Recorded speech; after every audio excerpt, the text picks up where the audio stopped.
Assalamualaikum warahmatullahi wabarakatuh. Alhamdulillahirabbil alamin. Salawat dan salam semoga senantiasa tercurahkan kepada nabi kita, Nabi Muhammad bin Abdullah sallallahu alaihi wasallam beserta keluarganya, para sahabatnya dan orang-orang yang senantiasa istiqomah di atas sunnahnya. Pecinta Al-Iman dan pecinta Al-Furqan TV, dimanapun antum berada, bagaimana kabar antum pada pagi hari ini? Semoga senantiasa selalu berada di dalam perlindungan Allah Azza wa Jalla. Amin amin ya rabbal alamin. Senang rasanya kami dapat menyapa antum semua di program Mutiara Subuh hari Rabu tanggal 6 Zulhijjah 1443 Hijriah atau yang bertepatan dengan tanggal 6 Juli 2022, yang mana insya Allah setiap hari Rabu pagi kita akan selalu ditemani oleh Ustaz Abu Ubaidah Yusuf As-Sidawi hafizallahu ta'ala dengan pembahasan kitab hak-hak di dalam Islam. Alhamdulillah, pada pertemuan hari ini kita akan membahas salah satu tema yang menarik, yakni mengenai hak-hak ilmu dan para ulama. Ikhwatal iman rahimani wa rahimakumullah, bagi antum semua yang nantinya ingin bertanya jawab, antum dapat mengirimkan pertanyaan melalui layanan SMS, chat WA ataupun telepon WA di nomor yang sama, yakni 08 73 kali 04 kali 846. Dan sebelum kita memulai kajian kita pada pagi hari ini, kami himbau kepada antum semua yang masih belum terdapat catatan di sebelah antum beserta penanya, antum dapat menyiapkan terlebih dahulu sehingga nantinya antum dapat mencatat beberapa faedah yang nantinya akan disampaikan oleh beliau. Dan kepada Ustadz Abu Ubaidah Yusuf As-Sidawi hafizallahu ta'ala, falyatafaddal mashkuron ma'juron.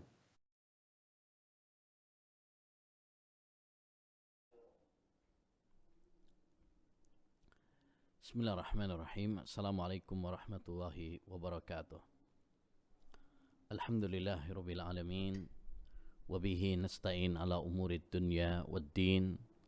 Wassalatu wassalamu ala asyrafil anbiya'i wal mursalin, nabiyyina Muhammad wa ala alihi wa sahbihi ajma'in.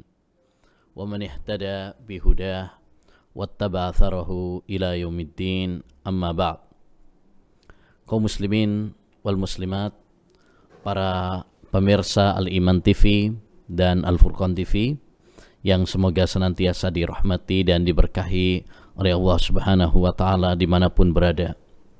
Alhamdulillah, Allah Subhanahu wa ta'ala mempertemukan kita dengan hari-hari terindah di dunia, hari-hari yang paling dicinta oleh Allah Subhanahu wa ta'ala, hari-hari yang paling agung dan mulia, yaitu 10 awal bulan Dzulhijjah. Allah Subhanahu wa ta'ala bersumpah, wal fajr wa layalin asr, demi waktu fajar dan demi 10 awal bulan Dzulhijjah. Dan Nabi SAW bersabda, ma min ayyamin al-amalu salihu fihinna ahabbu ila Allah min hadhil ayyamil ashr. Tidak ada hari di mana amal saleh lebih dicintai oleh Allah Subhanahu wa ta'ala daripada 10 awal bulan Dzulhijjah. Maka hari-hari ini adalah hari-hari yang sangat istimewa karena terkumpul di dalamnya amal-amal ibadah yang mulia, ya, seperti salat, seperti puasa, terutama puasa Arafah, juga salat Idul Adha, haji, umrah, berkorban, zikir, dan lain sebagainya. Oleh karenanya hendaknya bagi kita untuk berlomba-lomba di dalam kebaikan, beramal saleh sebagai bekal untuk menghadap Allah Subhanahu wa ta'ala. Terlebih sekarang kita sudah di tanggal 6, sebentar lagi kita akan menyongsong hari yang sangat istimewa, yaitu hari Arafah, tanggal 9 Dzulhijjah. Hari di mana Allah Subhanahu wa ta'ala menyempurnakan agamanya, ya, menurunkan surat Al-Maidah ayat 3 al-yawma akmaltu lakum dinakum. Pada hari ini telah aku sempurnakan agama kalian. Ayat ini diturunkan kepada Nabi kita Muhammad sallallahu alaihi wasallam saat beliau sedang wukuf di Arafah pada saat Hajjatul Wada. Dan Nabi sallallahu alaihi wasallam bersabda, "Ma min yaumin aktsaru min an yu'tiqallahu fihi 'abdahu minan nar min yaumi Arafah." Tidak ada hari di mana Allah Subhanahu wa taala lebih banyak membebaskan hambanya dari neraka ketimbang hari Arafah. Wa innahu la yadnu summa yubahi bihimul malaika fayaqul ma arada haula. Dan Allah Subhanahu wa taala mendekat kepada hambanya. Allah bangga di hadapan para malaikatnya seraya mengatakan apa yang diinginkan oleh hambaku. Maka hari Arafah adalah hari yang sangat istimewa. Persiapkan diri kita untuk lebih meningkatkan lagi dalam ibadah, dalam amal saleh, terutama dua amal ibadah yang sangat ditekankan. Pertama yaitu puasa. Sangat ditekankan bagi kita untuk puasa. Ya, dan ini hukumnya sunnah dengan kesepakatan para ulama, yaitu puasa hari Arafah. Nabi sallallahu alaihi wasallam pernah ditanya tentang puasa Arafah, maka beliau bersabda, yukaffiru as-sanatal madiyah wal qabilah. Puasa Arafah itu bisa menghapus dosa-dosa setahun yang lalu dan setahun yang akan datang. Setahun yang lalu dan setahun yang akan datang. Maka ajak keluarga kita, istri kita, anak-anak kita, ya, latih mereka untuk bersama-sama puasa hari Arafah, ya, agar kita bisa meraih surga Allah Subhanahu wa taala dan masuk surga sekeluarga. Aisyah mengatakan, tidak ada satu hari pun dalam setahun ini yang lebih aku cintai untuk berpuasa daripada hari Arafah. Ya, dan adalah Sa'id bin Jubair pernah mengatakan, aikidhu khadamakum liyatasahharu yauma Arafah. Ya, bangunkan keluarga kalian, istri-istri kalian, pelayan-pelayan kalian agar dia sahur di hari Arafah. Kemudian juga yang kedua adalah memperbanyak doa. Di hari Arafah perbanyak doa. Ya, munajat kepada Allah Subhanahu wa taala. Istighfar kepada Allah Subhanahu wa taala agar Allah Subhanahu wa taala mengampuni dosa-dosa kita, agar Allah Subhanahu wa taala memberikan kebahagiaan kepada kita di dunia dan di akhirat. Nabi bersabda, khairud du'ai du'a'u yaumi Arafah. Sebaik-baik doa adalah doa yang dipanjatkan di hari Arafah.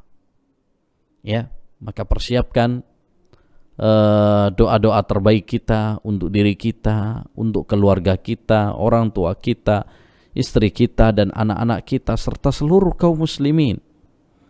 Ya, merengeklah kepada Allah Subhanahu wa taala. Optimislah bahwa Allah Subhanahu wa taala akan akan mengabulkan doa-doa hambanya. Ya, jangan pesimis, tapi hendaknya bagi kita untuk optimis dan fokus. Ya, luangkan waktu kita fokus menyendiri untuk berdoa kepada Allah Subhanahu wa taala. Seorang ulama pernah mengatakan, ini istata'ta an tahluwa bi nafsika isyata Arafah faf'al. Jika kamu mampu untuk menyendiri di sore hari Arafah, maka lakukanlah. Ya, maka persiapkan doa-doa terbaik kita. Ya, kemudian fokus untuk beribadah kepada Allah SWT, doa terutama sore hari Arafah agar Allah Subhanahu wa taala mengabulkan doa-doa kita dan mengampuni dosa-dosa kita semuanya. Ma'asyiral muslimin wal muslimat rahimani wa rahimakumullah. Adapun ya pembahasan kali ini yaitu tentang hak-hak ilmu dan ulama. Ilmu adalah yang dimaksud di sini adalah ilmu syar'i, ilmu yang dibangun di atas Al-Quran dan Sunnah Nabi Sallallahu Alaihi Wasallam. Firman Allah, sabda Nabi alaihi salatu wassalam, dan ucapan para sahabat Nabi sallallahu alaihi wasallam. Ilmu yang dapat mengenalkan kita kepada Allah dan Rasulnya, sehingga kita bisa mengetahui mana tauhid dan mana syirik, mana sunnah dan mana bid'ah. Ilmu yang membuahkan rasa takut kita kepada Allah subhanahu wa ta'ala. Kafa bihasyatillahi ilma. Cukuplah sebagai takut, sebagai ilmu kepada Allah subhanahu wa ta'ala. Ya, maka hendaknya bagi kita untuk mengetahui tentang hak-hak ilmu. Ya, kemudian bagaimana hak-hak orang-orang yang memiliki ilmu. Adapun hak ilmu yang pertama adalah hendaknya bagi kita untuk mengetahui keutamaannya, ya, keagungannya. Ilmu, ma'asyiral muslimin, adalah sesuatu yang sangat mulia. Ya, beda antara orang yang berilmu dengan orang yang tidak berilmu. Makanya Allah Subhanahu wa taala mengatakan, "Hal yastawil ladzina ya'lamuna wal ladzina la ya'lamun?" Apakah sama orang yang berilmu dengan orang yang tidak berilmu? Tentu saja tidak. Ya, tentu saja tidak sama. Binatang saja antara yang berilmu dengan yang tidak berilmu beda. Anjing yang terlatih, anjing yang berilmu, hasil buruannya halal. Sedangkan anjing yang tidak terlatih, anjing yang tidak berilmu, hasil buruannya haram. Ini menunjukkan kepada kita bahwa ada perbedaan yang mendasar antara orang yang berilmu dengan orang yang tidak berilmu. Ya. Juga yang kedua di antara keutamaan ilmu juga, Allah Subhanahu wa taala mengangkat derajat orang-orang yang memiliki ilmu. Kata Allah Subhanahu wa taala dalam surat Al-Mujadilah, "Yarfa'illahu alladhina amanu minkum walladhina utul ilma darajat." Ya, Allah Subhanahu wa taala akan mengangkat derajat orang-orang yang beriman di antara kalian dan orang-orang yang berilmu. Ya, dengan beberapa derajat. Ini menunjukkan kepada kita bahwa Allah Subhanahu wa taala akan mengangkat derajat orang-orang yang berilmu. Walaupun mungkin dia dari keluarga miskin, mungkin dia secara fisik ya tidak istimewa, tapi ya kalau dia memiliki ilmu, Allah akan angkat derajatnya. Ya, Allah akan tinggikan kedudukannya. Di antara keutamaan ilmu juga, ilmu adalah jalan yang mengantarkan kita menuju surga Allah Subhanahu wa taala. Ya, kata Nabi alaihi salatu wassalam, "Man salaka tariqan yaltamisu fihi ilman, sahhalallahu lahu bihi tariqan ilal jannah." Ya, barang siapa yang menempuh perjalanan dalam rangka menuntut ilmu, maka Allah Subhanahu wa taala akan memudahkan jalannya menuju surga Allah Subhanahu wa taala. Ilmu juga adalah lebih utama daripada harta. Ya, daripada harta. Sebagian salaf mengatakan, al-ilmu khairun minal mal, ilmu itu lebih baik daripada harta. Al-ilmu yahrisuka wa anta tahrisul mal, ilmu itu menjagamu. Beda kalau harta, ya, kamu yang menjaga harta. Wal ilmu hakimun wal malu mahkumun alaih, wal malu tanqusuhun nafaqah wal ilmu yazqu bin nafaqah. Kalau harta itu berkurang kalau kita nafkahkan, tapi ilmu tidak. Kalau kita berikan, ya, kita ajarkan, kita sebarkan, justru semakin bertambah. Ya. Dan di antara keutamaan ilmu juga bahwa ilmu termasuk bagian dari jihad. Ya. Karena jihad itu ada dua macam, jihad dengan ilmu, melawan orang-orang munafik, orang-orang ahlul bid'ah, ya, dengan hujjah Al-Quran dan Sunnah. Yang kedua adalah jihad dengan pedang, melawan orang-orang kafir yang melawan kita. Ya. Bahkan kata Imam Ibnul Qayyim, jihad yang pertama itu lebih utama karena banyaknya musuh dan sedikitnya orang yang memiliki ilmu. Nabi bersabda, "Man jaa'a masjidi hadza lam ya'tihi illa al-khair illa li khairin yata'allamuhu aw yu'allimuhu fahuwa bimanzilatil mujahidi fi sabilillah." Barang siapa yang datang ke masjidku ini, ya, dia tidak datang kecuali untuk kebaikan yang ingin dia pelajari atau dia ajarkan, ya, kecuali dia akan mendapatkan pahala seperti orang yang jihad di jalan Allah Subhanahu wa ta'ala. Jadi ini beberapa keutamaan dari ilmu. Dan sebenarnya masih banyak lagi, ya, keutamaan-keutamaan ilmu. Bahkan Al-Imam Ibnul Qayyim Al-Jauziyah dalam kitabnya Miftah Daris Sa'adah menyebutkan sekitar 200 keutamaan, 200 dalil tentang keistimewaan, ya, ilmu. Maka hendaknya bagi kita mengetahui keistimewaan dan keagungan tersebut, keutamaan-keutamaan tersebut, agar, ya, kita termotivasi, agar kita bersemangat dalam, ya, meraih dan menuntut ilmu syar'i. Yang kedua, di antara hak ilmu juga adalah hendaknya bagi kita mencarinya dengan niat yang tulus, ya, ikhlas karena Allah Subhanahu wa ta'ala. Nabi sallallahu alaihi wasallam pernah bersabda, "Man ta'allama ilman mimma yubtagha bihi wajhuha la yata'allamuhu illa liyusiba bihi aradan minad dunya lam yajid arfal jannah yaumal qiyamah." Barang siapa yang mempelajari ilmu yang seharusnya niatnya karena Allah Subhanahu wa ta'ala, namun dia tidak mempelajarinya kecuali untuk mendapatkan secuil dunia, maka kata Nabi alaihi salatu wassalam, dia tidak akan mencium aroma surga. Maka luruskan niat-niat kita ketika menuntut ilmu.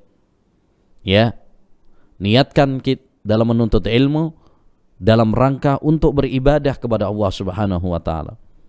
Ya, kita menuntut ilmu agar kita semakin dekat, semakin bertakwa kepada Allah Subhanahu wa ta'ala, sehingga kita bisa melaksanakan perintah-perintahnya dan menjauhi larangan-larangannya. Yang ketiga, di antara hak ilmu juga adalah kita amalkan. Inilah hakikat ilmu. Ilmu bukan hanya sekedar dengan wawasan, hafalan, pengetahuan yang luas, bacaan kitab yang banyak. Bukan. Ya, ilmu yang hakiki adalah ilmu yang membuahkan amal, yang membuahkan rasa takut kita kepada Allah Subhanahu wa ta'ala. Ya, inilah yang akan ditanya. Percuma kita memiliki ilmu tetapi tidak kita amalkan. Bukankah orang-orang Yahudi, ya, mereka adalah orang-orang yang memiliki ilmu, tapi dilaknat, dimurka oleh Allah Subhanahu wa ta'ala karena mereka tidak mengamalkannya. Nabi sallallahu alaihi wasallam pernah bersabda, "La tazulu qadama 'abdin hatta yus'ala an arba." Tidak akan bergeser, ya, dua kaki anak seorang hamba, anak manusia, sampai ditanya tentang 4 hal besok pada hari kiamat. Salah satunya wa an ilmihi fima amila bih, tentang ilmunya, untuk apa dia amalkan. Ya, maka jangan sampai kita memiliki ilmu, ya, kita memiliki wawasan yang luas, kita menyinari orang lain, tapi kita sendiri, ya, terbakar karena kita tidak mengamalkan ilmu.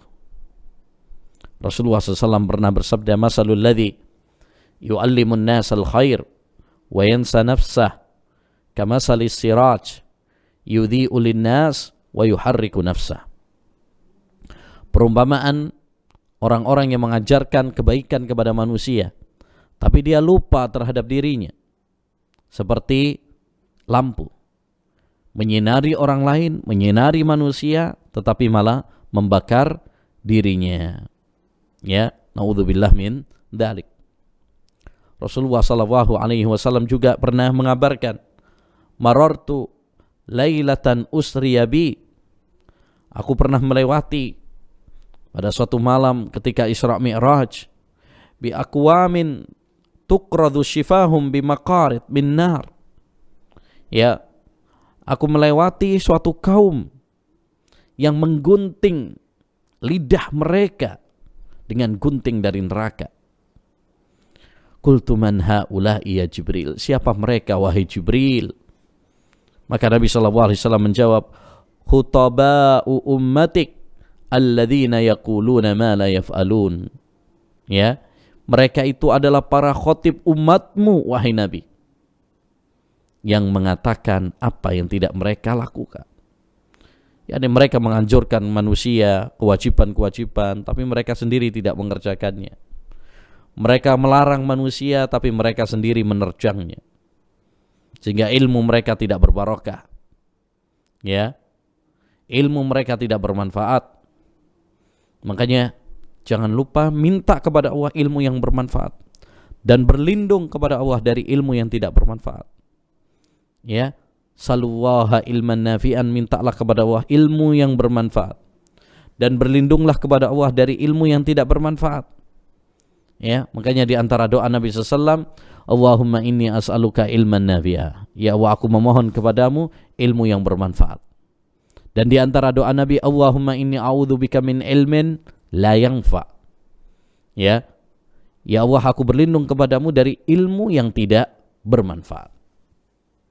Dan di antara hak ilmu juga, yaitu hendaknya bagi kita untuk mengajarkannya. Ballighu anni walau ayah, sampaikan dariku walaupun hanya satu ayat. Nabi juga bersabda, ya, wallahi la ayyahdiyallahu bika rajulan wahida khairun laka min humrin nam. Demi Allah, engkau memberikan hidayah kepada seorang saja, mereka mendapatkan hidayah lewat sebab dirimu, itu lebih baik daripada unta-unta merah. Ya, dan Nabi juga bersabda, inna Allaha malaikatahu wa ahlas samawati wal ard hatta namlati fi juhriha wa hatta al-huti la yusalluna ala muallimin nasal khair. Sesungguhnya Allah Subhanahu wa taala beserta para malaikatnya, penduduk langit dan penduduk bumi, ya, mereka semuanya, bahkan semut di sarangnya, bahkan ikan-ikan di laut, mereka akan mendoakan kebaikan untuk orang-orang yang mengajarkan kebaikan kepada manusia. Ya, Masya Allah, berapa jumlah semut? Banyak. Berapa jumlah ikan di laut? Banyak. Mereka semuanya mendoakan. Ya, mendoakan untuk orang-orang yang mengajarkan kepada kebaikan. Makanya jangan sampai kita malah mencela, ya, orang binatang saja mendoakan kebaikan, semut saja mendoakan kebaikan.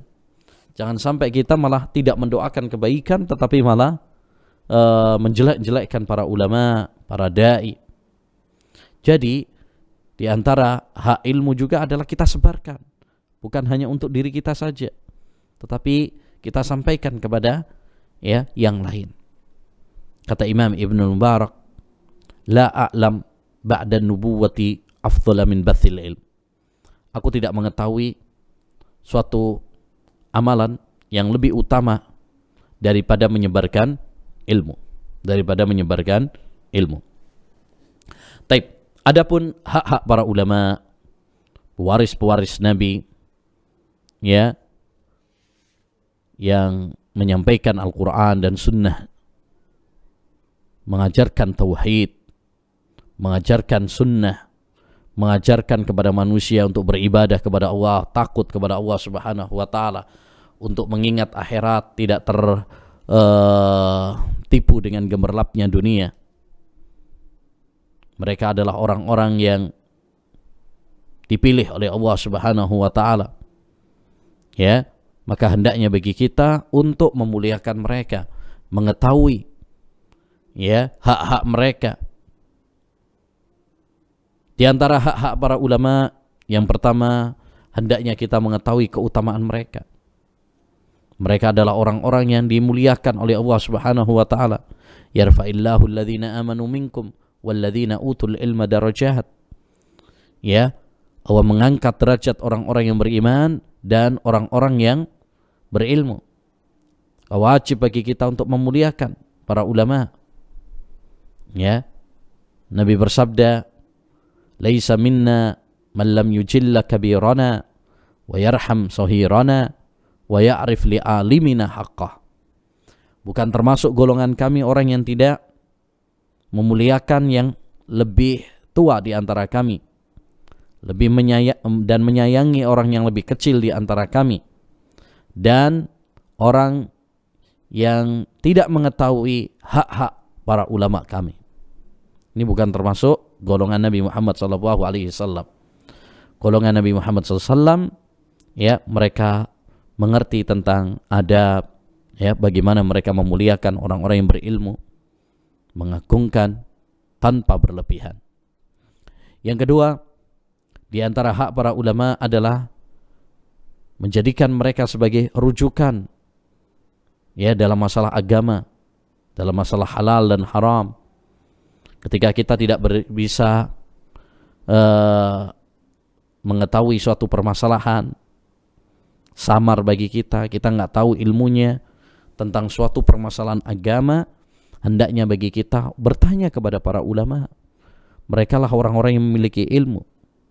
Ya, kita aja kalau melakukan perjalanan dunia kemudian tidak ngerti, ya, jalannya, alamatnya, niscaya kita akan bertanya, ya, malu bertanya sesat di jalan. Apalagi perjalanan menuju surga, kita bisa tersesat kalau tidak bertanya. Allah Subhanahu wa taala berfirman, "Fas'alu ahla dzikri in kuntum la ta'lamun." Ya, bertanyalah kepada orang-orang yang berilmu jika kalian tidak tahu. Kita dianjurkan untuk bertanya, untuk menghilangkan kebodohan diri kita. Tapi ingat, tanyanya kepada para ulama, jangan kepada orang-orang yang bodoh tetapi bergaya ulama, yang sekarang banyak, para pelawak, ya, para artis, semuanya memposisikan diri mereka seakan-akan para ulama. Ya, maka kita harus mengenali siapa yang benar-benar ulama, yaitu orang-orang yang memiliki ilmu, kapasitas ilmu Al-Quran dan Sunnah Nabi dengan pemahaman para sahabat, ya, pemahaman salafus salih. Yang ketiga, di antara hak para ulama juga adalah hendaknya bagi kita untuk berhusnudzan kepada mereka, berbaik sangka kepada mereka, tidak, ya, suudzon kepada para ulama, ya, tidak memakan daging mereka, karena daging para ulama adalah beracun. Luhumul ulama'i masmuma, daging para ulama itu beracun. Jangan kita malah mencela para ulama, menghibah para ulama, ya, menodai kehormatan para ulama. Ya, binatang saja mendoakan kebaikan untuk para ulama, masa kita malah mencela para ulama, ya, menghibah para ulama. Naudzubillah min dzalik. Rasulullah SAW pernah bercerita bahwa saat malam Isra Mi'raj, beliau melewati suatu kaum yang memiliki kuku dari tembaga. Dia mencakar wajahnya, dadanya. Maka Nabi mengatakan, "Man haula'i ya Jibril?" Siapa mereka wahai Jibril? Qala haula alladzina yaquluna luhuman nas wa yaqauna fi a'radhihim. Mereka adalah orang-orang yang memakan daging para manusia, ya, dan menodai kehormatan mereka. Ya, menodai kehormatan manusia secara umum saja enggak boleh. Apalagi menodai kehormatan para ulama, kehormatan para ustadz, kehormatan para dai. Ya, maka hendaknya bagi kita untuk bertakwa kepada Allah Subhanahu wa taala. Ingatlah bahwa ketika kita mencela para ulama, pada hakikatnya itu menghancurkan diri kita sendiri. Nabi seorang penyair pernah mengatakan, "Ya natihal jabalil ali liyaklimahu, asfik 'alal ra'si la tushfik 'alal jabali." Ya, wahai orang yang menabrak gunung, wahai orang yang menabrak gunung, sayangilah kepalamu, jangan sayang kepada gunungnya. Dan di antara hak para ulama hendaknya bagi kita untuk membela mereka. Ya, ketika celaan-celaan diarahkan kepada mereka, dialamatkan kepada mereka, dan kita tahu bahwa itu adalah kedustaan, kebohongan, hendaknya bagi kita untuk membela para ulama. Dan pembelaan kita kepada para ulama bukan karena fanatik, tetapi pembelaan kepada agama, pembelaan kepada kehormatan para ulama kita. Nabi bersabda, "Man dabba an irhdhi ahihi bil ghaibah kana haqqan 'ala Allah an yu'tiqahu minan nar." Siapa yang membela saudaranya, ya, kehormatan saudaranya, maka ya Allah SWT akan membebaskan, ya, orang tersebut di hari kiamat dari neraka, ya, dari neraka. Jadi hendaknya bagi kita untuk mengetahui hak-hak para ulama, ya, mengetahui kedudukan mereka, menjadikan mereka sebagai rujukan dalam masalah agama, mencintai mereka, mengatakan yang baik untuk mereka, bukan malah mencela dan mencoreng kehormatan para ulama. Kemudian hendaknya bagi kita membela para ulama, ya. Nah, jangan sampai kemudian kita mencela para ulama atau taklid kepada para ulama, ya, tidak juga. Demikian ma'asyiral muslimin wal muslimat rahimani wa rahimakumullah, tentang hak-hak ilmu dan para ulama. Semoga apa yang telah kita pelajari bermanfaat bagi kita dan menjadi motivasi bagi kita untuk semakin bersemangat dalam menuntut ilmu, ya, semakin dekat dengan para ulama, ya.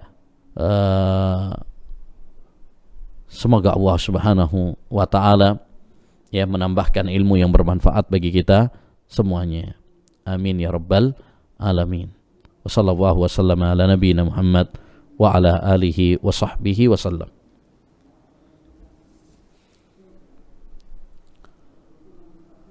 Alhamdulillah. Sekali lagi kita ucapkan jazakumullahu khairan kepada Ustadz Abu Ubaidah Yusuf As-Sidawi hafizallahu ta'ala atas pemaparan materinya pada pagi hari ini mengenai penjelasan seputar hak-hak ilmu dan hak-hak dari para ulama yang ada di sekitar kita. Ikhwatal iman rahimani wa rahimakumullah, bagi antum yang memiliki permasalahan ataupun pertanyaan seputar tema yang kita kaji pada pagi hari ini, antum dapat mengirimkannya melalui pesan singkat ataupun chat WA ataupun interaktif di layanan WA kami di nomor yang sama, yakni 0873 kali 04 kali 846. Baik Ustaz, di sini ada pertanyaan yang telah masuk. Bismillahirrahmanirrahim. Ustadz, apakah kita menuntut ilmu yang bersifat dunia, terkadang kita memang terbesit untuk mendapatkan kehidupan dunia yang lebih baik Ustadz? Apakah kita akan dijauhkan atau bahkan malah tidak bisa mencium bau surga Ustadz? Mohon penjelasannya, barakallahu fikum.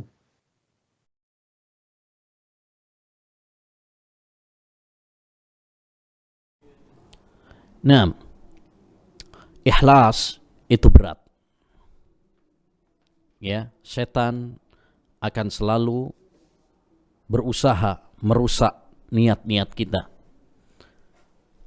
Setan akan berusaha semaksimal mungkin untuk menghancurkan keikhlasan kita. Ya, oleh karenanya hendaknya bagi kita untuk memohon kepada Allah Subhanahu wa taala agar kita selalu diberi keikhlasan. Ya. Kemudian sering membaca ayat-ayat yang mengingatkan kepada kita pentingnya ikhlas dan peringatan dari bahaya riya. Ya. Dan hendaknya bagi kita untuk berteman dengan orang-orang saleh yang ikhlas. Ya. Agar kita semuanya bersama-sama ya menata hati kita, meluruskan niat kita.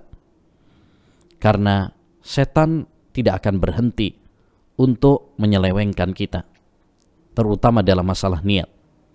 Seorang ulama pernah mengatakan, tidak ada yang lebih berat bagi saya daripada menata niat. Ya, setiap kali aku tutup pintu riya, dia muncul dari lubang yang lain. Oleh karenanya, seorang harus berusaha, berdoa. Kalau kemudian ya di tengah ibadahnya ada godaan-godaan setan ya yang ingin merusak keikhlasannya, maka hendaknya bagi dia untuk berusaha menangkisnya. Kalau tadi misalkan dalam perjalanan menuntut ilmu ada bisikan-bisikan ya untuk mendapatkan sanjungan, untuk mendapatkan dunia, ya kalau itu hanya sekedar lintasan dan seorang berusaha untuk menangkisnya, melawannya, maka tidak mengapa.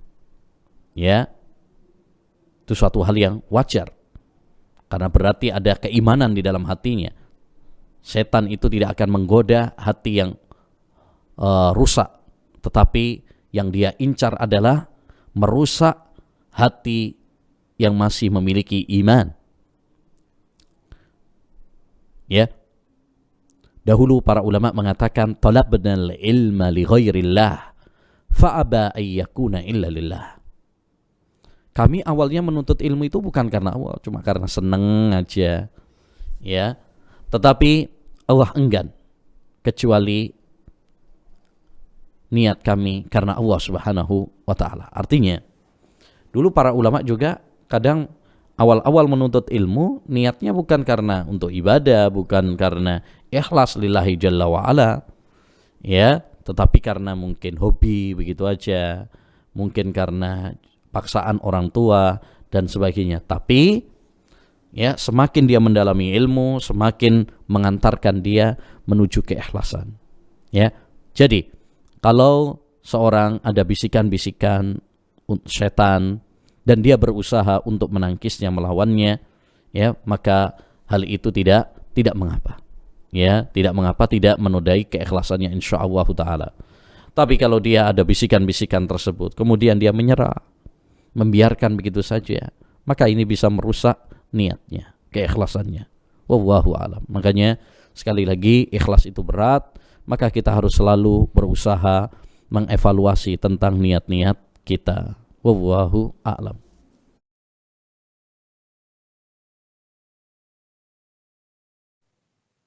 Alhamdulillahirrabbilalamin. Semoga jawaban tersebut dapat memberikan manfaat kepada kita. Dan semoga Allah senantiasa memberikan kemudahan kepada kita untuk meluruskan niat-niat kita ketika kita akan menuntut ilmu syar'i biiznillah ta'ala. Ikhwatal iman rahimani wa rahimakumullah, bagi antum yang ingin menghubungi kami di layanan interaktif kami, bisa menghubungi nomor 0873 kali 04 kali 846. Baik, kita akan mencoba mengangkat penelpon pertama kita pada pagi hari ini. Halo, assalamualaikum.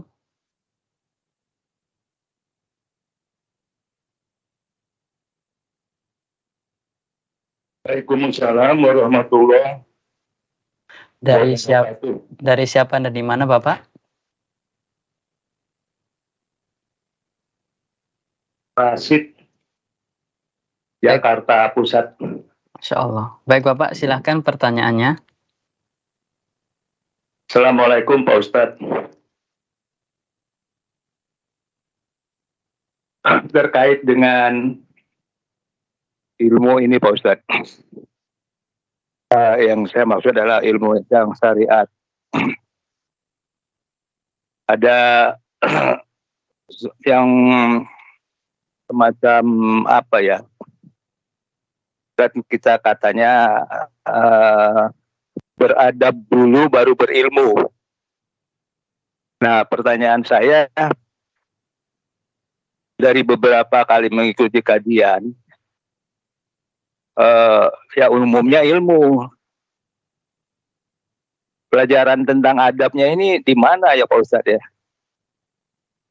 Mohon pencerahan tentang adab ini Pak Ustadz. Terima kasih. Assalamualaikum warahmatullahi wabarakatuh. Waalaikumsalam warahmatullahi wabarakatuh. Baik Ustadz, di sini ada pertanyaan dari Bapak Rashid dari Jakarta Pusat, bahwasanya beliau menanyakan mengenai ilmu syariat, yang mana beliau sempat mendapatkan sebuah pernyataan bahwasanya sebelum kita berilmu, sebaiknya kita beradab terlebih dahulu baru berilmu.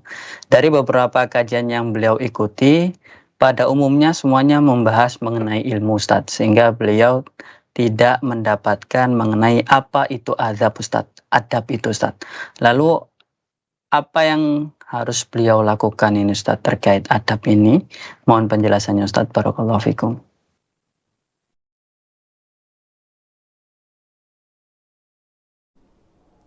Ya, masalah adab, masalah yang sangat penting dan benar tadi, bahwa adab adalah salah satu kunci untuk mendapatkan ilmu.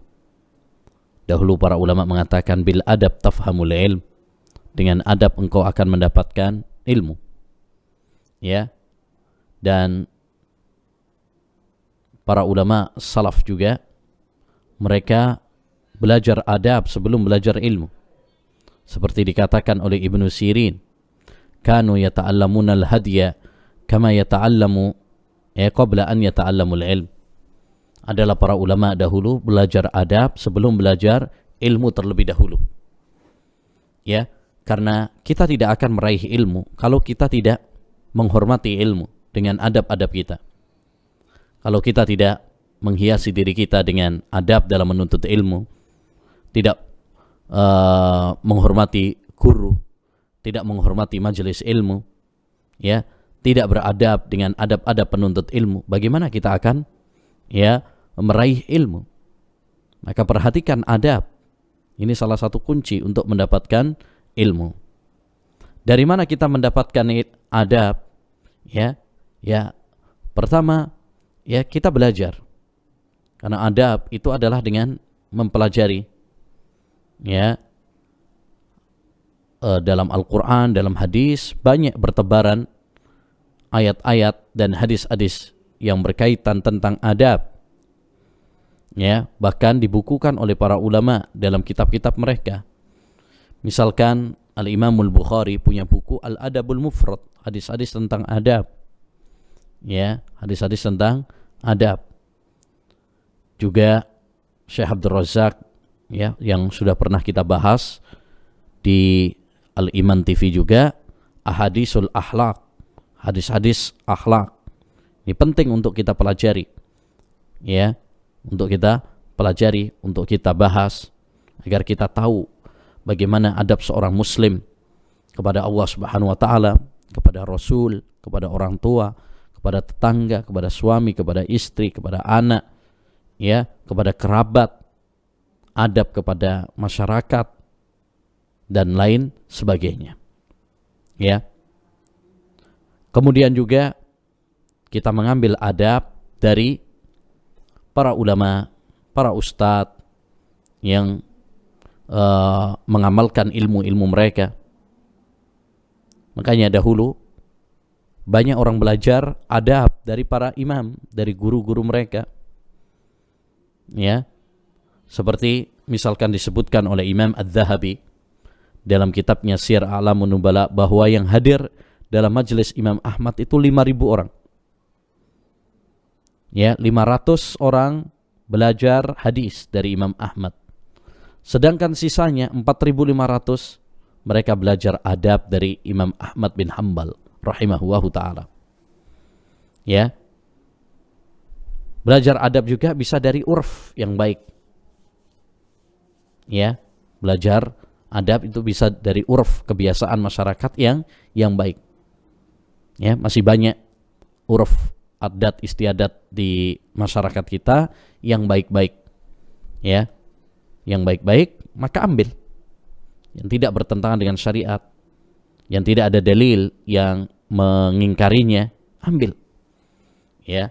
Jadi kita bisa belajar adab dari Al-Quran dan hadis Nabi Sallallahu Alaihi Wasallam, dari sosok para ulama, dari ustadz yang mengamalkan ilmu, ya, dan juga dari urf, ya, masyarakat yang tidak bertentangan dengan syariat. Itu juga adalah salah satu sumber dari sumber adab. Intinya benar bahwasanya adab itu sangat penting, bahkan salah satu kunci untuk mendapatkan ilmu adalah adab, karena tanpa memperhatikan adab kita tidak akan mendapatkan ilmu. Ya, kalau kita misalkan sudah tidak beradab kepada ustadznya, ya, maka kita nggak akan mendapatkan ilmu dari ustadz tersebut. Sudah nggak senang duluan, nggak beradab kepada ustadznya tersebut. Ya, makanya dahulu salah satu hal yang ditekankan dalam menuntut ilmu adalah memperhatikan adab. Ya, memperhatikan adab, ya, karena dengan adab kita akan mendapatkan ilmu. Ya, termasuk misalkan sekarang banyak orang tidak mendapatkan ilmu karena dia tidak perhatian dalam majelis ilmu. Ya, dalam majelis ilmu dia ngobrol sendiri, dalam majelis ilmu dia main HP sendiri, dalam majelis ilmu ngantuk sendiri, tidur sendiri. Orang-orang yang tidak memperhatikan seperti tadi, bagaimana akan mendapatkan ilmu? Maka benar kata para ulama bahwasanya belajarlah adab terlebih dahulu sebelum belajar ilmu, supaya kita mendapatkan ilmu. Karena kalau kita tidak beradab, baik adab kepada ulama, adab kepada diri sendiri, adab dalam majelis ilmu, adab kepada sesama penuntut ilmu, ya, maka kita tidak akan mendapatkan ilmu. Ya, wallahu a'lam bishawab.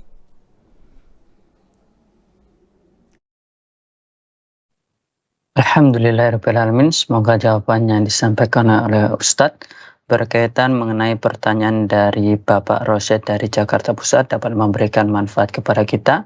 Terlebihnya semoga Allah senantiasa memberikan kemudahan kepada kita untuk mempelajari adab terlebih dahulu sehingga kita bisa menimba ilmu yang bermanfaat bagi kehidupan kita baik di dunia maupun di akhirat. Pecinta Aliman rahimani wa rahimakumullah, bagi antum yang ingin menghubungkan di layanan interaktif kami, antum dapat menghubungi di nomor 0873 kali 04 kali 846. Baik, kita akan mencoba mengangkat penelpon kedua kita pada pagi hari ini. Halo, Assalamualaikum.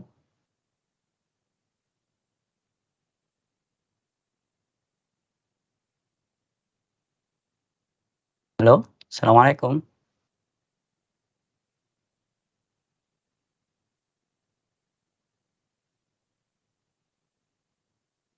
Kita ulangi sekali lagi. Bagi antum semua yang ingin menghubungkan di layanan interaktif kami ataupun tadinya yang masih terputus, antum dapat menghubungi kembali di nomor 0873 kali 04 kali 846. Halo, Assalamualaikum.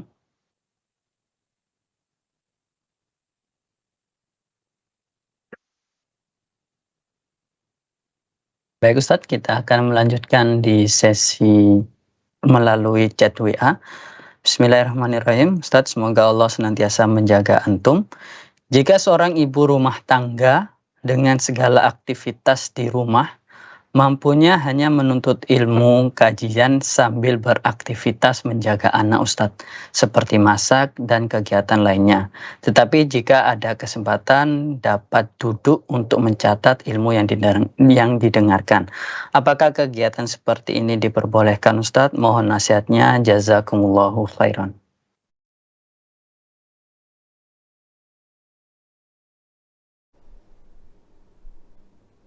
Ya,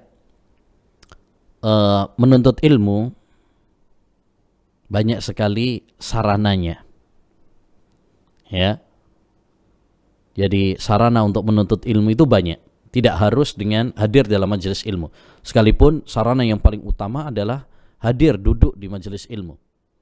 Tapi ya banyak cara-cara yang lain kalau memang kita tidak mampu.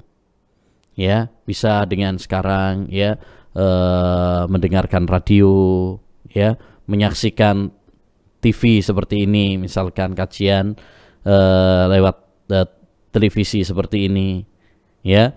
Bisa juga online zaman sekarang.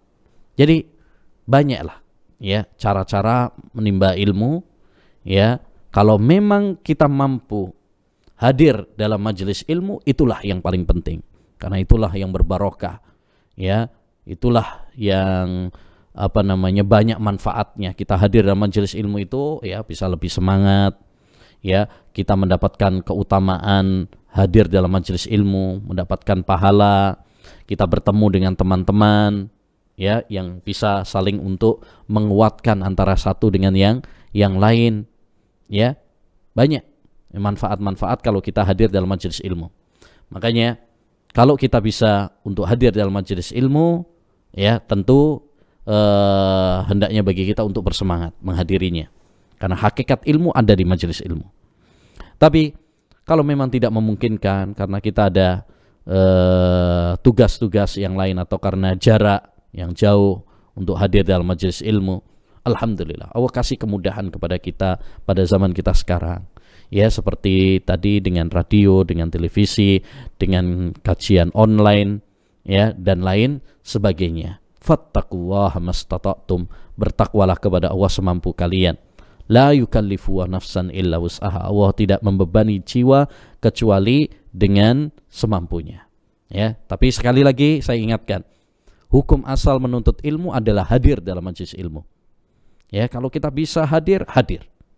Ya, jangan karena ada televisi, ada radio membikin kita malas dalam hadir dalam majelis. Karena tentu beda suasana antara kita hadir dalam majelis ilmu secara langsung, ya, dengan kalau kita mendengarkan radio atau televisi seperti ini.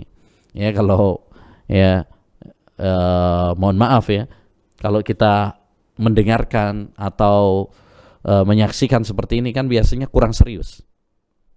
Kurang serius, nyantai. Mungkin kita sambil nonton ini sekarang ya, ada yang sambil ngopi, ngobrol mungkin ya kan.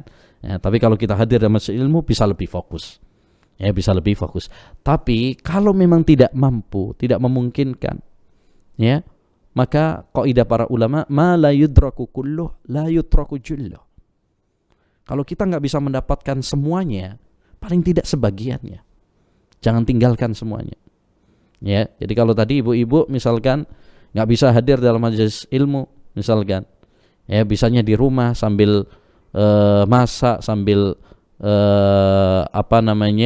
ngerawat anaknya, ya bismillah, ya selama kita punya semangat, punya ini, lakukan apa yang kita bisa, ya lakukan apa yang kita bisa, jangan tinggalkan menuntut ilmu. Ya, kalau memang bisa ke dalam majelis ilmu tanpa mengganggu, ya lakukan. Ya, nah, tapi kalau memang tidak bisa, justru kita hadir dalam majelis ilmu, anaknya tambah rewel, ganggu yang lain, ya misalkan, ya cukup di rumah, ya misalkan belajar sebisanya, ya kemudian ambil fasilitas-fasilitas, sarana-sarana yang memungkinkan, ya yang memungkinkan. Jangan sampai kita semangat menuntut ilmu, malah tugas kita sebagai ibu rumah tangga malah ditinggalkan. Itu juga malah keliru. Ya, itu juga malah keliru. Taib. Intinya, hendaknya bagi seorang untuk berupaya bersemangat dalam menuntut ilmu, menggabung antara tugas-tugas rumah tangga dan juga tugas dalam menuntut ilmu. Luangkan waktu kita di tengah kesibukan kita. Jangan belajar itu cari waktu luang, ya, tapi luangkan waktu. Kalau bisa hadir dalam majelis ilmu, hadir, ya, karena itu barokah, ya, ilmu yang hakiki ada di majelis ilmu. Tapi kalau memang tidak memungkinkan, maka ambil sarana yang bisa seperti ini ya, lewat Al Iman TV, Al Furqan TV ya, lewat kajian-kajian online sekarang juga banyak, membaca buku ya yang fleksibel waktunya ya akhirnya. Ya, itu tidak mengapa. Wallahu a'lam bissawab.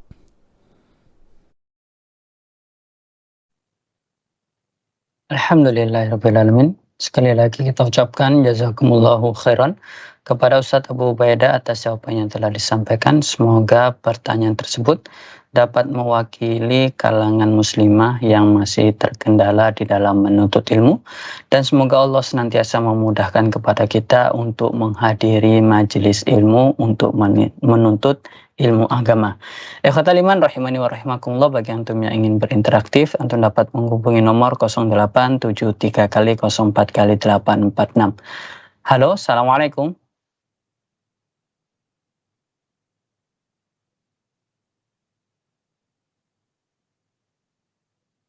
Halo, assalamualaikum.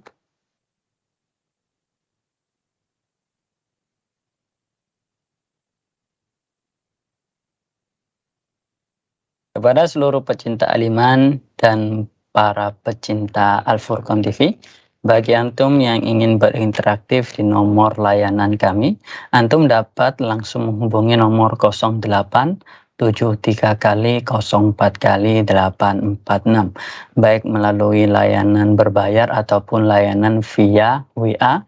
Dan nantinya ketika antum mendapati sebuah permasalahan, mungkin antum dapat mengirimkan pertanyaan antum melalui layanan SMS ataupun chat WA kami di nomor yang sama, yakni 0873 kali 04 kali 846. Baik, kita akan mencoba mengangkat penelpon kita. Halo, assalamualaikum.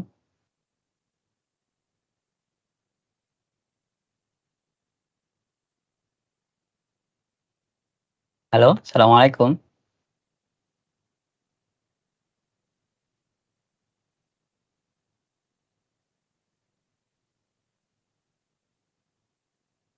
Halo, assalamualaikum.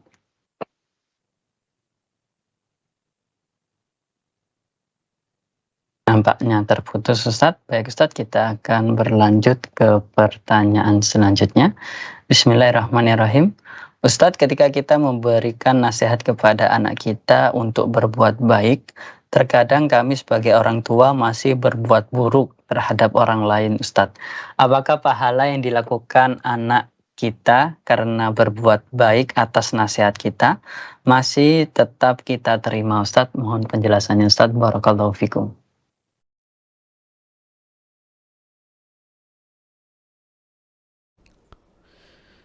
Ya, pertama tentu kita sebagai orang tua harus menjadi teladan yang baik ya kepada anak-anak kita.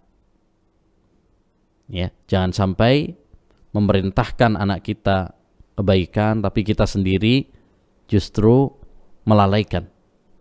Nyuruh anaknya sholat tapi dia nggak sholat. Ya, nyuruh anaknya ngaji, dianya malah nggak ngaji.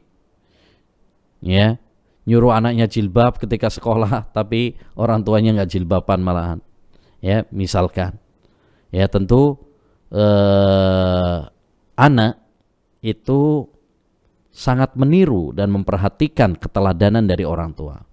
Maka jika kita menghendaki anak-anak kita menjadi anak-anak yang saleh, yang saleha, hendaknya kita sebagai orang tua juga menjadi figur contoh teladan yang baik untuk mereka. Ya, kita juga menjadi orang tua yang saleh untuk mereka. Ya, jadi intinya kalau kita memerintahkan kepada kebaikan kepada anak-anak kita, jadilah kita ya orang yang pertama kali memberikan teladan. Ya, contoh kalau kita nyuruh anak kita ya puasa, apalagi puasa Arafah misalkan, ya kita jadikan contoh, berikan contoh kepada mereka. Jangan sampai anaknya yang puasa, dianya malah nggak puasa. Akhirnya apa? Anak males. Ya, ini bapak atau ibu nyuruh-nyuruh kita tapi nggak melaksanakan, akhirnya kurang diterima nasihat kita. Ya, jadi intinya hendaknya bagi orang tua ketika menasehati anaknya dia berupaya. Ya, tapi kalaupun ya kita belum bisa untuk melaksanakan, bukan berarti itu adalah alasan bagi kita untuk tidak menasihati anak-anak kita. Ya, tidak menasihati anak-anak kita. Ya, kita berupaya. Ya, kita berupaya, tapi kalau memang masih belum bisa, jangan dijadikan itu sebagai alasan bagi kita untuk tidak memberi nasihat. Ya, beri nasihat semampu mungkin sambil kita juga berusaha untuk mengamalkannya, menasehati diri kita sendiri. Ya, menasehati diri kita sendiri. Jangan sampai udahlah saya sendiri nggak bisa ngamalkan, akhirnya nggak memerintahkan anak-anak kita juga. Itu juga enggak. Ya, yang benar bagaimana? Ajarkan kepada anak-anak kita kebaikan dan motivasi diri kita juga untuk berusaha mengamalkannya. Jadikan itu sebagai nasihat buat kita untuk lebih baik. Ya, masa sih saya merintahkan anak saya sholat, saya sendiri nggak sholat? Ya, kan gitu. Jadi jadikan itu sebagai cambuk hati kita, sebagai motivasi bagi kita sendiri juga untuk lebih baik. Ya, nah, dan sebagai anak juga begitu. Ketika orang tua menasehati, jangan sampai menolak nasihat orang tua gara-gara dia belum bisa melaksanakannya misalkan. Jangan. Ya, selama itu adalah kebaikan, kebenaran, nasihat yang baik, maka terimalah. Jadi masing-masing hendaknya memperbaiki. Ya, orang tua memperbaiki dengan cara dia tetap menasehati, tapi juga berusaha untuk melaksanakan, memberikan contoh dan teladan. Anak ya hendaknya menerima nasihat orang tua. Walaupun orang tua tersebut belum melaksanakan misalkan, dia tetap ya, dia ambil ucapannya, dia ambil nasihatnya, ya, tidak melihat kepada siapa yang mengatakannya, ya, karena memang orang yang menasihati itu tidak disyaratkan harus sempurna, ya, harus sempurna. Kalau disyaratkan harus sempurna, nggak ada yang berhak untuk menasihati, karena setiap orang pasti punya kekurangan. Wallahu a'lam bishawab.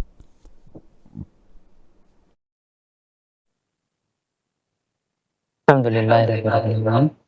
Semoga jawaban tersebut dapat memberikan manfaat kepada kita, terlebihnya kepada orang tua yang ingin menasihati anaknya agar bisa lebih baik. Baik Ustaz, di sini ada pertanyaan terakhir yang bisa kita ajukan pada kesempatan hari ini. Bismillahirrahmanirrahim. Ustadz, apakah kita diperbolehkan untuk memotivasi diri kita atau anak keturunan kita untuk menjadi para ulama, Ustadz? Apa yang harus kami nasihatkan kepada anak kita mengenai hal tersebut, Ustadz? Mohon penjelasannya, Ustadz. Barakallahu fikum.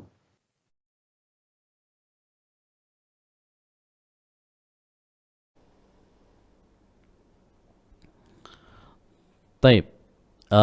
Tidak mengapa memotivasi ya diri kita dan memotivasi anak-anak kita untuk menjadi ulama, ya, tidak mengapa. Bukankah doa seorang mukmin, Rabbana hab lana min azwajina wa dzurriyyatina qurrata a'yun waj'alna lil muttaqina imama? Ya, jadikan istri dan anak-anak kami sebagai penyejuk mata bagi kami dan jadikan kami imam, panutan, ya, bagi orang-orang yang bertakwa.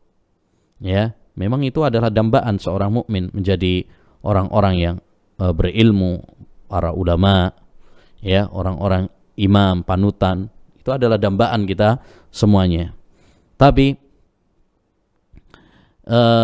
yang dimaksud ulama, ya, tentu adalah mereka yang mengamalkan ilmu. Orang yang berilmu dan mengamalkannya. Tidak harus terkenal. Jangan sampai kita menuntut ilmu menjadi ulama dalam artian supaya biar terkenal. Nah, itu beda lagi. Ya, yang paling penting adalah bagaimana kita menuntut ilmu itu, ngaji ilmu agama itu untuk kebaikan diri kita sendiri dulu. Sebelum untuk orang lain, tapi yang paling utama adalah untuk diri kita sendiri dulu. Ya, oleh karenanya sekalipun itu adalah diperbolehkan, ya, tapi hal yang paling perlu untuk ditata adalah masalah keikhlasan, masalah niat. Jangan sampai motivasi kita supaya menjadi ulama, dan maksudnya biar terkenal, popularitas. Nah, itu berarti nggak boleh. Tapi kalau dia maksudnya adalah ulama yang hakiki, maksudnya yang mengamalkan ilmu, orang yang berilmu kemudian mengamalkannya, maka tidak mengapa. Tidak mengapa. Kita memotivasi diri kita untuk menjadi ulama, yaitu dalam artian orang-orang yang mengamalkan ilmunya. Innama yakhsyallaha min ibadihil ulama. Sesungguhnya orang-orang yang takut kepada Allah itu orang-orang yang ulama, orang-orang yang ngerti tentang Allah SWT. Walaupun mereka tidak terkenal, tapi mereka memiliki ilmu, mereka mengamalkannya, inilah ulama yang sejati. Walaupun dia terkenal, memiliki ilmu yang luas, tapi tidak mengamalkan ilmunya, pada hakikatnya dia bukan ulama. Pada hakikatnya bukanlah ulama. Ulama yang hakiki adalah ulama yang mengamalkan ilmunya. Dan itu bisa terlihat dari akidahnya, bisa terlihat dari ibadahnya, bisa terlihat dari akhlaknya. Nah, jadi kalau yang dimaksud memotivasi diri menjadi ulama tersebut adalah ulama yang hakiki, yang bertakwa kepada Allah, yang takut kepada Allah SWT, maka tidak mengapa. Tapi kalau arti dari memotivasi diri menjadi ulama artinya supaya terkenal, populer, maka ini termasuk dari godaan-godaan setan, trik-trik setan, yang bisa merusak niat-niat kita, waliyadzubillah.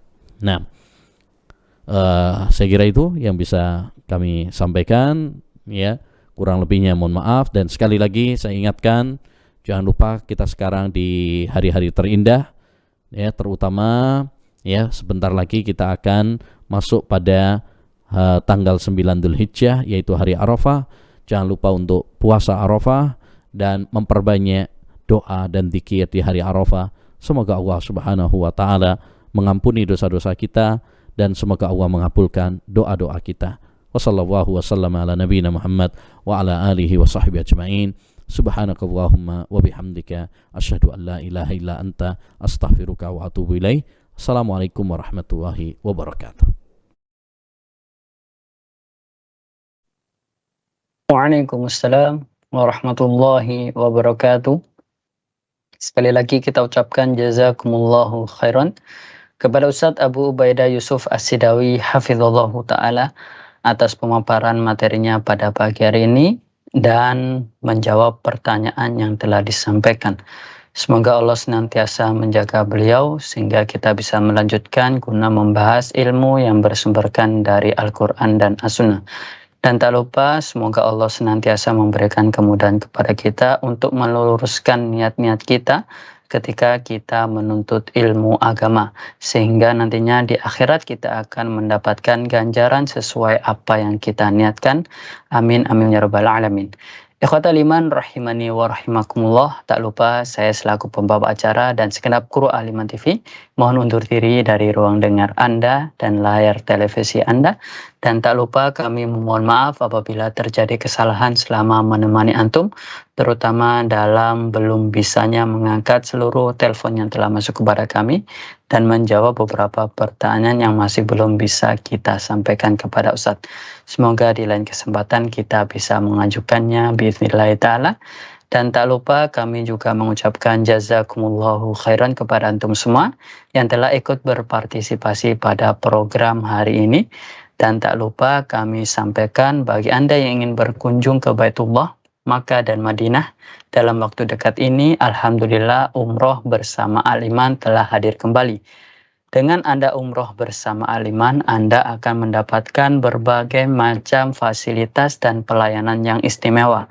Info paket terbaru Anda bisa menghubungi admin umroh kami di nomor 08 74 kali 13 kali 232. Kami ulangi kembali lagi, info paket terbaru mengenai umroh, Anda bisa langsung menghubungi ke layanan kami di nomor 0874 kali 13 kali 232. Dan tak lupa kami menghimbau kepada pemirsa Aliman TV, ibadah kurban semakin dekat. Kami mengajak antum semua yang ingin berkurban bersama Aliman, mari pesan hewan kurban Anda sekarang juga.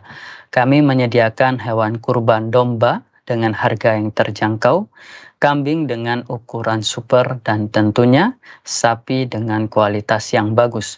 Untuk ukuran dan harga selengkapnya, Anda bisa langsung menghubungi tim Kurban Al-Iman di nomor 0857 0401 8561.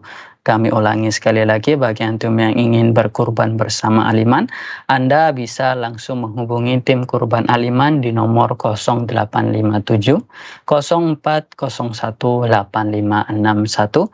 Dan akhirnya mari kita cukupkan pertemuan kita dengan doa kafaratul majelis.